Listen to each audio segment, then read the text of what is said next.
বাংলাদেশের আকাশ প্রতিরক্ষায় শুরু হতে যাচ্ছে নতুন এক শক্তিশালী অধ্যায়। চীনের তৈরি অত্যাধুনিক জেট-এন-সি মাল্টিরোল কম্ব্যাট এয়ারক্রাফট কিনতে খসড়া চুক্তি প্রস্তুতের খবর সামনে আসার পর এখন আলোচনায় আকাশের সক্ষমতা নিয়ে। আধুনিক রাডার, দূরপাল্লার ক্ষেপণাস্ত্র, আকাশ যুদ্ধ থেকে স্থলভাগে হামলা, সব মিলিয়ে জেট-এন-সি চীনের অন্যতম আধুনিক রপ্তানিযোগ্য যুদ্ধ বিমান। বাংলাদেশের হাতে বিমান এলে বিমান বাহিনীর সক্ষমতায় বড় ধরনের পরিবর্তন আসতে পারে বলে মনে করছেন সামরিক বিশ্লেষকরা। জেট-এন-সি মূলত একটি সিঙ্গেল ইঞ্জিন, সিঙ্গেল সিট এবং 4.5 প্রজন্মের মাল্টিরোল যুদ্ধ বিমান।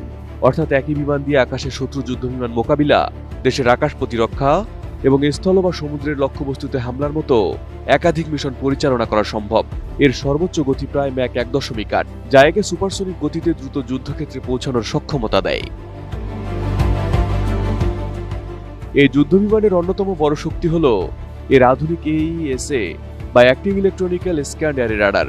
এই প্রযুক্তি দ্রুত শত্রুর লক্ষ্যবস্তু শনাক্ত ও ট্র্যাক করতে সক্ষম, একই সঙ্গে একাধিক লক্ষ্যবস্তুর উপর নজর রাখা এবং দূর থেকে আক্রমণের সুযোগ তৈরি করে।